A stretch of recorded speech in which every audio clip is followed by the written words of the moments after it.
বন্ধুরা, এই মুহূর্তে সবথেকে বড় খবরটা বেরিয়ে আসছে আফগানিস্তান আর পাকিস্তানকে নিয়ে। পবিত্র রমজান মাসে হয়ে গেল বড়সড় ধামাকা। কে জানে এবার আল্লাহ কোথায় ছিল, এক আল্লাহ আর এক আল্লাহর উপর অখুশি কিভাবে হলো। যাই হোক, আসি মেন টপিকে। এই খবরে এখন সব থেকে বড় প্রশ্ন এখন এটাই জাগছে যে পূর্ব পাকিস্তানের এখন কাকে সমর্থন দেবে, তালিবান না পাকিস্তানি? কেননা তাদের কাছে দুটোই তো তাদের আব্বু। যেটাই হোক, আসি মেন খবরে। আকাশপথে আফগানিস্তানের জোড়া হামলা পাকিস্তানের, অন্তত 8 জনের মৃত্যু দাবি করলো এমনটাই তালিবান সরকার। হ্যাঁ বন্ধুরা, সোমবার তালিবান সরকারের মুখপাত্র জাবিউল্লাহ মুজাহিদ এক স্টেটমেন্টে জানিয়েছে, ভোর 3টে নাগাদ একটি পাকিস্তানি বিমান থেকে পরপর দুবার বসতির লক্ষ্য করে বোমাকে ফেলেছে, তাতে প্রাণ যায় 8 জনের। আফগানিস্তান এবার আকাশপথে হামলা চালিয়েছে পাকিস্তান। জোড়া হামলাতেই অন্তত 8 জনের প্রাণ গিয়েছে বলে দাবি করেছে সেই দেশের তালিবান সরকার।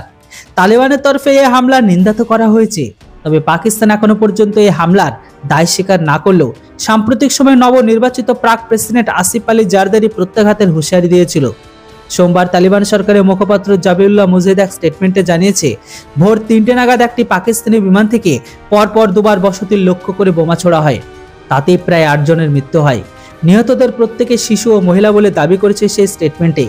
তালিবানের দাবি মোতাবেক এই হামলা চালানো হয়েছে পাকিস্তানের সীমান্তবর্তী আফগানিস্তানের খোস্ত এমনকি পাট্টিকা প্রদেশে। কাবুল জানায়, এই হামলা চালিয়েছে আফগানিস্তানের সার্বভৌমত্বের উপর আঘাত করেছে তারা।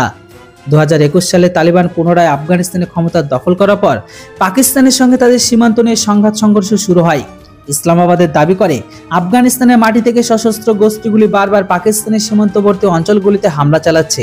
শনিবার এমন এক হামলায় 7 পাক সেনার মৃত্যু হয় বলে জানিয়েছে পাকিস্তান। নিহতদের সেনা শেষকৃত্য উপস্থিত হয়ে জারদার হুঁশিয়ারির সুরে জানিয়েছিল, যারা আমাদের দেশে ঢুকে সন্ত্রাস বাড়াচ্ছে তাদের বিরুদ্ধে কঠোর পদক্ষেপ করা হবে। মনে করা হচ্ছে কারো নাম না করলেও পড়শি আফগানিস্তানকে নিশানা করেছিল তিনি।